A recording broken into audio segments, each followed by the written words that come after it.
Bienvenue dans Flow, le podcast où on papote et on médite.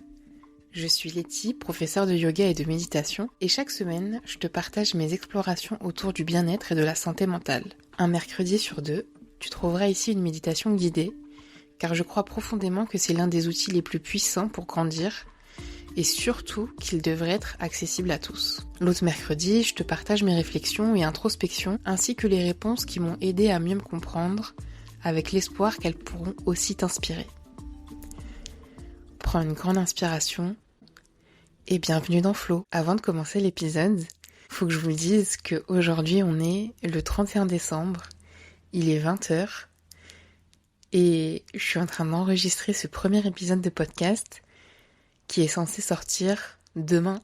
Donc écoutez, j'espère que tout aura fonctionné. C'est pas vraiment un coup de tête parce que ça fait longtemps que j'ai envie de faire un podcast. C'est un format que j'adore et que je consomme beaucoup.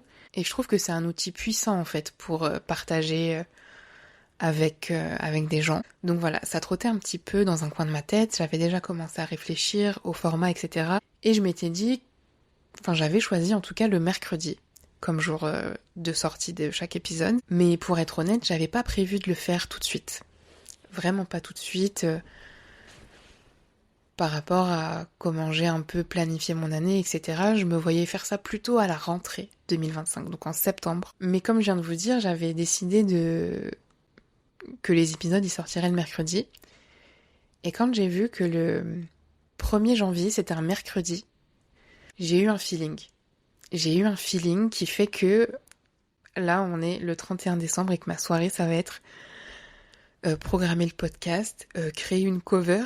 Vraiment, je n'ai rien fait encore. Je vais tout faire ce soir en espérant que tout sera en ligne demain matin et que vous pourrez écouter ce podcast. Donc aujourd'hui, j'ai envie de parler d'un sujet qui revient chaque année.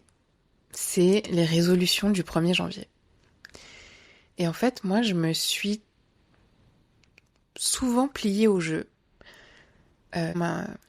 Pendant mon adolescence et pendant le début de ma vingtaine, chaque 1er janvier, je faisais mes petites résolutions, je prenais un carnet ou un support quelconque et je faisais mes résolutions, mais plus le temps passait, plus les années passaient, et moins je me sentais à l'aise avec cet exercice, moins je me sentais alignée. Et je suis quelqu'un qui aime beaucoup l'introspection, j'aime beaucoup me poser des questions sur moi-même, sur mon fonctionnement, réfléchir, dans un but d'amélioration ou pas.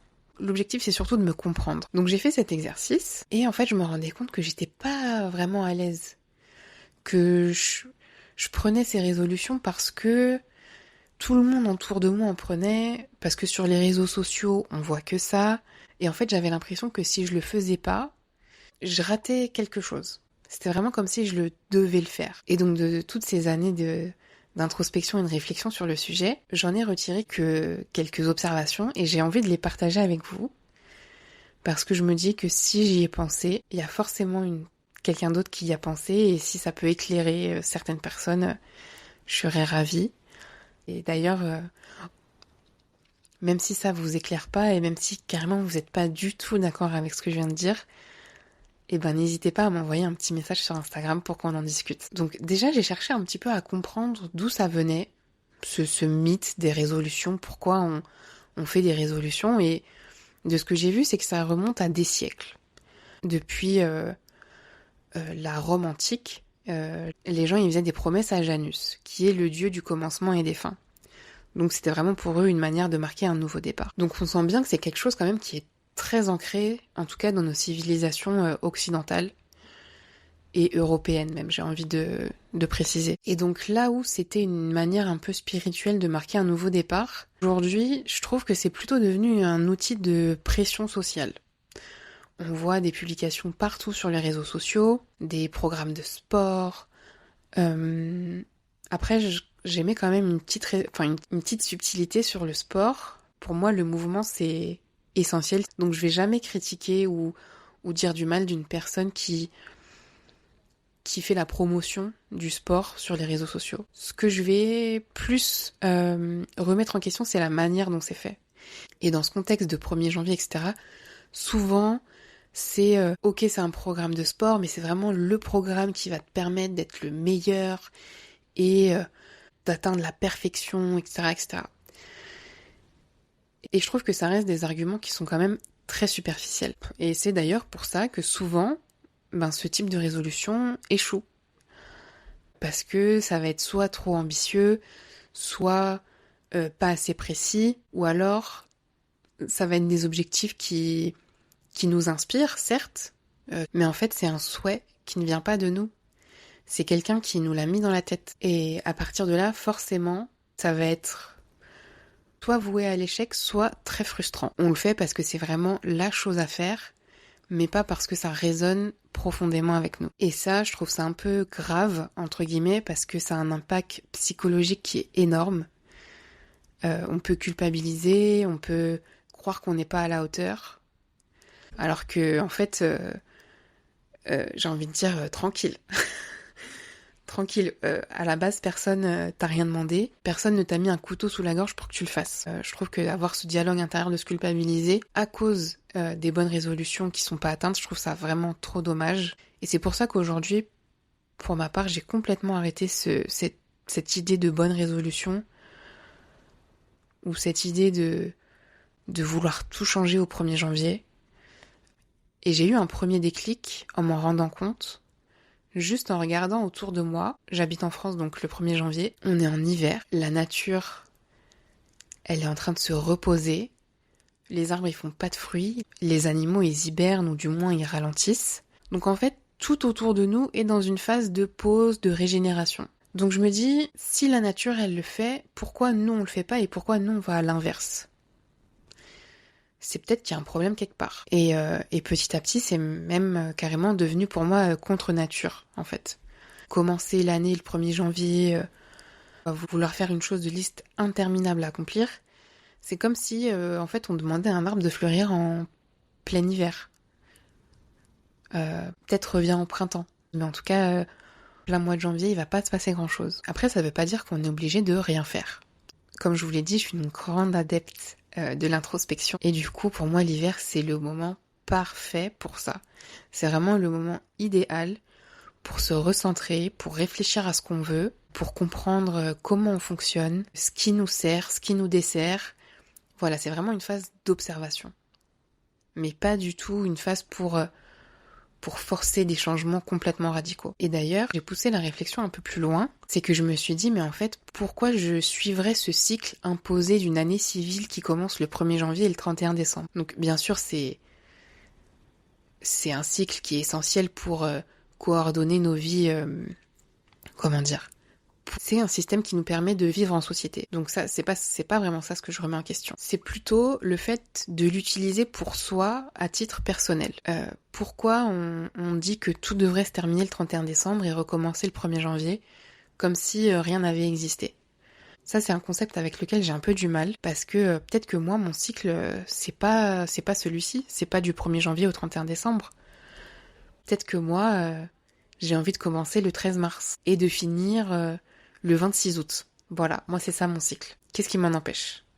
Rien finalement. Et si on revient un peu terre à terre, pourquoi pas suivre par exemple les phases de la Lune ?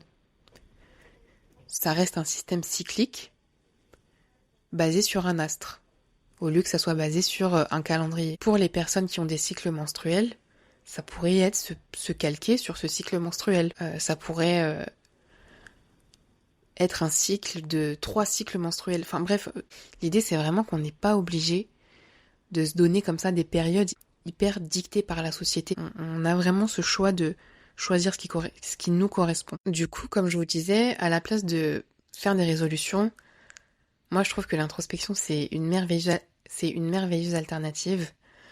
Au lieu de se concentrer sur des objectifs qui sont énormes et rigides, on peut choisir de regarder en soi avec curiosité, sans jugement, pour faire un vrai bilan. Qui d'ailleurs, faire un bilan, c'est une pratique qui est très puissante parce que c'est une réflexion qui nous permet de pratiquer la pleine conscience. On peut par exemple se demander quelles ont été mes plus grandes réussites. Quels sont les moments où je me sens alignée avec moi-même. De quoi j'ai besoin. qu'est-ce que je peux faire pour me rapprocher de ces besoins? Quelle situation j'ai trouvé inconfortable et qu'est-ce que je vais faire si j'ai plus envie que ça arrive? Donc voilà, c'est vraiment se poser plein de questions comme ça pour vraiment chercher à se comprendre pour, pourquoi pas, au printemps, quand la nature se réveille, quand il commence à faire moins froid, etc. Là, pourquoi pas mettre des actions en place? Pour moi, le mois de mars, énergétiquement, c'est très puissant pour mettre en place des actions. J'adore l'astrologie. Pardon, je tiens à m'excuser d'avance. J'adore l'astrologie et je fais un petit peu de l'astrologie de comptoir.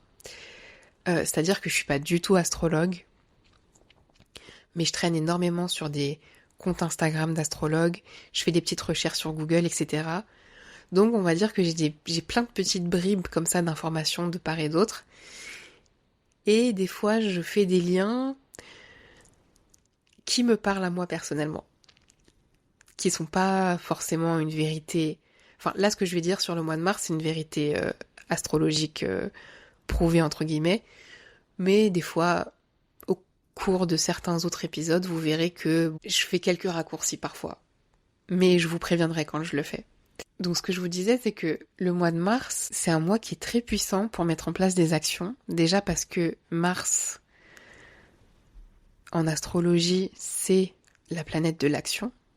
Que en plus, on est au printemps, donc il y a tout qui se réveille, donc il y a vraiment une énergie comme ça de création, d'action. Et je pense que c'est un bon moment pour nous aussi pour matérialiser les actions qui vont nous permettre de répondre aux besoins qu'on a identifiés pendant la phase d'introspection. Et je trouve que, en tout cas, cette technique pour moi, elle m'a enlevé beaucoup de pression parce que, au début, j'avoue que je culpabilisais un petit peu quand je le faisais pas.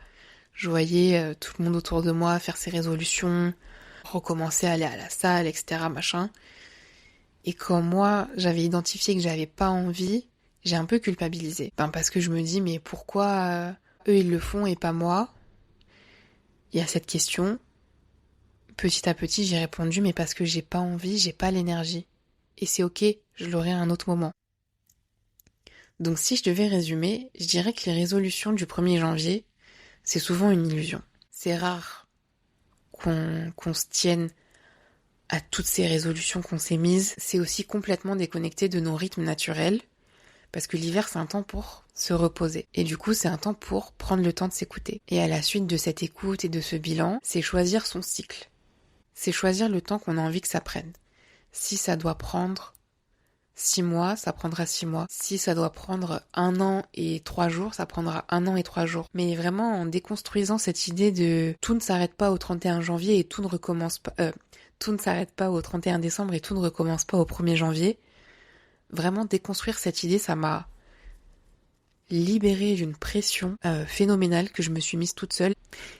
Et qu'on est beaucoup à se mettre aussi. Donc voilà, si cette année vous vous sentez pas trop aligné avec ce début d'année, moi je vous invite à lâcher prise et à prendre ce temps pour vous écouter et vous poser les bonnes questions.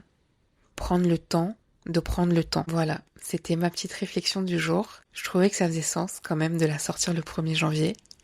J'espère que ça vous a plu. Merci de m'avoir écouté. Prenez soin de vous et on se retrouve la semaine prochaine pour une méditation.